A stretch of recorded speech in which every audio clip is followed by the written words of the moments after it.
यंदाची लोकसभा निवडणूक ही अनेक अर्थाने वेगळी ठरते आणि त्याच्याच कव्हरेजसाठी मुंबई तक महाराष्ट्रभर भ्रमण करते।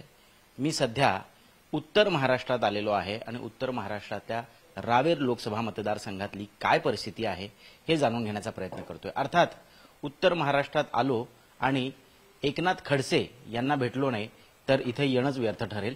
त्यामुळे स्वतः एकनाथ खडसे आपल्या सोबत आहेत। खरं तर भाजपचे ते अनेक वर्ष अनेक दशक इथले फाउंडर मेंबर राहिलेले आहेत, मोठे नेते राहिलेले आहेत। त्यानंतर त्यांनी राष्ट्रवादी काँग्रेस शरद पवार या गटात प्रवेश केला।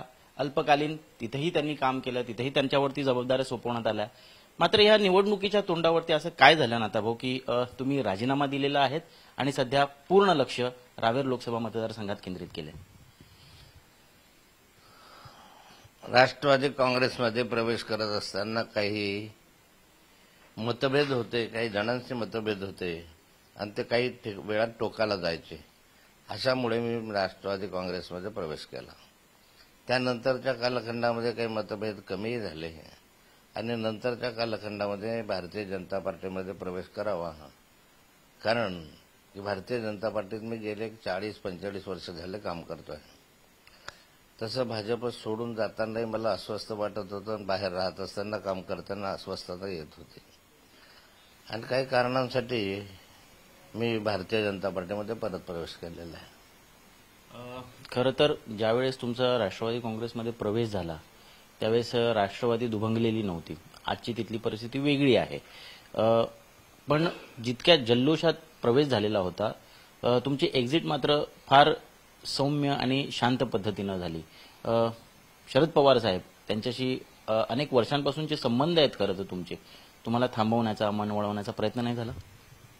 नाही, मी स्वतः शरद पवार साहेबांशी चर्चा केली की काही माझे प्रॉब्लेम्स आहे, काही अडचणी आहे आणि यासाठी मला पक्ष सोडून जाणं आवश्यक आहे असं वाटतं।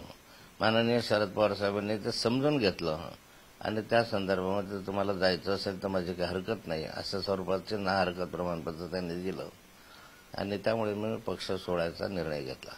शरद पवारांना इतकं सहजासहजी मनवणं पण सोपं नाहीये आणि त्यामुळे खरं तर खूप प्रयत्न करावे लागले असतील तुम्हाला। असं काय सांगितलं तुम्हाला की तुम्हाला लगेच ना हरकत प्रमाणपत्र मिळालं? नाही, पवार साहेबांना काही म्हणजे काय, पवार साहेब सुज्ञ आहे, जाणकार आहेत आणि त्यामुळे त्यांना ते सगळी परिस्थितीची जाणीव आहे। अशा परिस्थितीमध्ये त्यांनी त्या ठिकाणी ते पक्ष सोडा असं तर सांगू शकत नव्हते, परंतु नाईलाजानं त्यांनी त्या ठिकाणी किंवा आता तुम्ही जाताच आहात तर माझी परवानगी आहे असं गृहीत धरून मी आलो, त्यांची परवानगी आहे असं गृहीत धरून मी बाहेर आलो। खरं तर चर्चा अशी आहे की तुमचं राष्ट्रवादीतनं जो राजीनामा दिला तुम्ही, ही तुमची राजकीय गरज कमी पण भाजपची राजकीय गरज जास्त होती।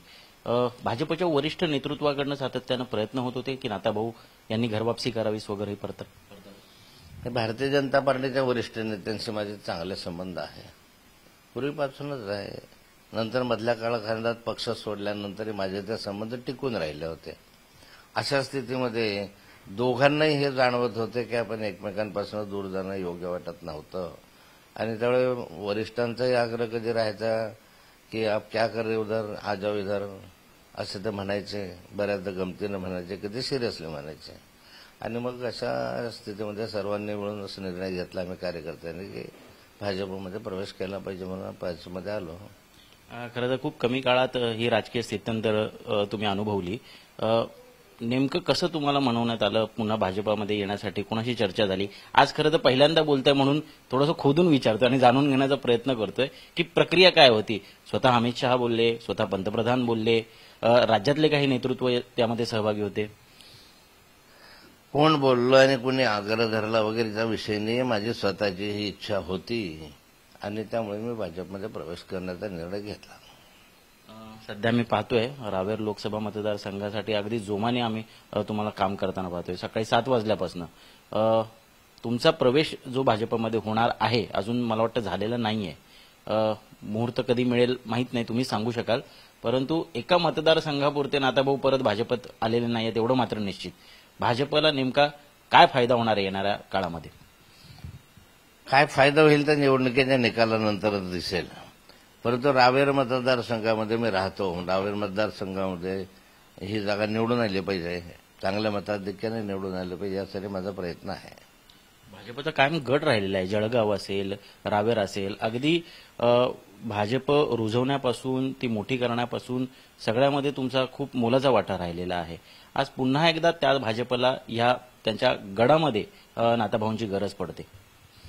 आणि परिस्थिती महाराष्ट्रामधली जर पाहिली तर आता सर्वांनीच या निवडणुकीमध्ये मेहनत करून प्रयत्न करण्याची आवश्यकता आहे असं वाटतं. त्यासाठी जुने नवे जेवढे कार्यकर्ते असतील त्यांना एकत्र करून त्यांचं जर योगदान वाढलं तर यश अधिक जवळ येऊ शकतं आणि अधिक चांगलं घवघवीत यश मिळू शकतं. या भावनेतनं सर्व जुने कार्यकर्ते हे भाजपमध्ये यायला लागले आहेत आणि कामाला लागले आहेत. आणखीन एक विशेष बाब या ठिकाणी लक्षात येते ती म्हणजे ज्या पक्षातनं तुम्ही राजीनामा देऊन बाहेर पडलेला आहात त्याच पक्षाच्या उमेदवाराच्या विरोधात तुम्हाला आता या ठिकाणी काम करावं लागते. राष्ट्रवादी काँग्रेस तुतारी घेऊन रावेरमध्ये रक्षा खडसे यांच्या विरोधात मैदानात उतरलेला आहे. आव्हान वाटतं थोडंसं कठीण आहे. कठीणता आहे. आतापर्यंत राष्ट्रवादी काँग्रेसमध्ये होतो, आता भाजपमध्ये आलो. राष्ट्रवादी काँग्रेसच्या विरोधामध्ये बोलत असताना मी तर कधी राष्ट्रवादी काँग्रेसच्या विरोधामध्ये बोललो नाही, पण रक्षाताईंनी जे केलेले चांगले काम आहेत ते काम मांडण्याचा प्रयत्न केला. एक तर संघटनात्मकदृष्ट्या या मतदारसंघामध्ये मी गेले अनेक वर्ष काम केलेलं आहे आणि त्यामुळे संघटनेमध्ये या ठिकाणी सगळे कार्यकर्ते मला परिचित आहे, मला ओळखीचे आहेत आणि त्यामुळे केलेलं काम, संपर्क याच्या बळावरच ही निवडणूक जिंकावी. मोदीजींचं काम आहेच, मोदीजींना पंतप्रधान करावं असं सर्वांना वाटतंच आहे. तो एक दुसरा भाग आहे. पण या मतदारसंघामध्ये तरी राष्ट्रवादी काँग्रेसच्या विरोधात बोलण्यापेक्षा आपल्या कामावर बोलणं मी अधिक पसंत केलेलं आहे.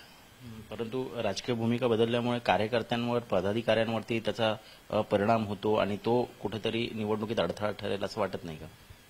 त्या कार्यकर्त्यांवर परिणाम होतो हे स्वाभाविक आहे. निवडणुकीवर त्याचा परिणाम होणं न होणं हे तर निवडणुकीच्या निकालानंतरच स्पष्ट होईल. पण या ठिकाणी बहुतेक कार्यकर्ते जे आहेत ते नाथाभाऊ म्हणून जुळलेले दिसतात आणि त्यामुळे नाथाभाऊ म्हणून जर जुळलेले असल्यामुळे ते कामही करून राहिलेले आहे. आम्ही रक्षाताईंशी सुद्धा बोललो, आम्ही रोहिणीताईंशी सुद्धा बोललो. हे राजकारण करत असताना इतके वर्ष ज्यावेळेस अशी परिस्थिती उद्भवते की राजकारणही करायला लागते, मात्र घरातले नातेसंबंधही जपायला लागतात. आज रोहिणी खडसे आम्ही सकाळी पाहिलं त्या श्रीराम पाटील यांच्या प्रचारासाठी गेलेल्या आहेत. त्यामुळे कुठं मनाची घालमेल होत नाही का? मनाची घालमेलने ज्यांनी जे तत्व स्वीकारलं त्याच्याशी ते प्रामाणिकपणे राहिलं पाहिजे. रोहिणी ते राष्ट्रवादीमध्ये आहे, श्रीराम पाटलाची जबाबदारी त्यांनी घेतलेली आहे, त्यामुळे प्रामाणिकपणे त्यांचं काम केलं पाहिजे. त्यांची भूमिका योग्यच आहे. आता तुमचा अधिकृत घरवापसी किंवा प्रवेश कधी होणार आहे, त्याचा काही मुहूर्त ठरलाय का? निवडणुकीनंतर होईल. चला. तर हे होते एकनाथ खडसे. अर्थात निवडणुकीच्या कामामध्ये ते व्यस्त आहेत. शेवटचा टप्पा आहे, अवघे काही तास मतदानासाठी उरलेले आहेत. मात्र पहिल्यांदाच अगदी मनमोकळ्यापणाने मुंबईतशी संवाद साधत त्यांनी पुढची राजकीय भूमिका आणि वाटचाल कशी असेल याबद्दल खुलासा केलेला आहे. कॅमेरा पर्सन सचिन सावंत सोबत मी ऋत्विक भालेकर, जळगाव, मुंबई तक.